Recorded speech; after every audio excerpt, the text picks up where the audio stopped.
Here's a look at stories making news today. I'm Roseanne Tejas. Another big storm is slamming the East Coast. Here's Nikki Batiste with the story. Heavy, wet snow is falling in Ridgewood, New Jersey this morning. It's just a small taste of what's to come for millions of people from Pennsylvania to Maine. So how much snow are we talking about? From Philadelphia to New York City into Hartford, about 9 inches. That's a range, could be a little bit more in some spots.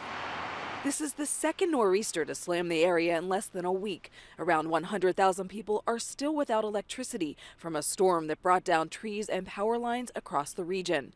The governor in Massachusetts is warning people to expect hazardous driving conditions. It's expected that at some points we may have snow falling at a rate of as much as 2 or 3 inches an hour. This will lead to whiteout conditions as far east as Boston. The heaviest snow and wind are expected to hit New York City today, right around the time people are heading home. What if the train shut down? You know what, 9/11 I walked, the blackout I walked, so I'm a New Yorker, you know. We get around. Coastal areas are bracing for possible floods, especially residents of Duxbury, Massachusetts. Crews there are scrambling to repair the seawall damaged during the last storm. Some homeowners are worried about losing everything. I've worked my whole life for this. I've worked really hard for it, and you know, it's gone in one day. It's devastating. At the airports, many carriers canceled flights ahead of the storm. Officials are asking flight passengers and anyone looking to travel in the Northeast today to stay home if possible. Nikki Batiste, CBS News, New York. A new grocery store is coming to the South Side, bringing with it more jobs for the community. Marissa Bailey has the story.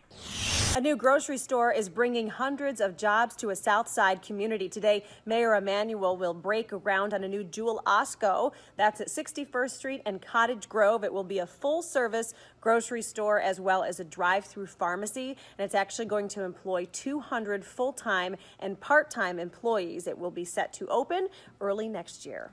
And finally, here's meteorologist Megan Glaros with a look at your forecast. Hi, everybody. We're looking at 33 degrees, the high temperature today. Maybe a few passing flurries out there, but other than that, it's just cold. You'll actually see some peaks of sunshine here and there. It just doesn't feel quite like we'd like. We'll be up to about 35 degrees on Thursday, still chilly.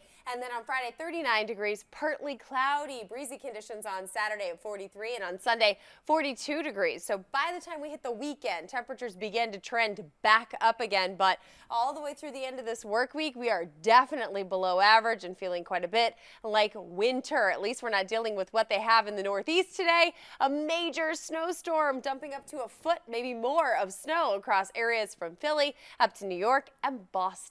Here in Chicago, it's just a little cold.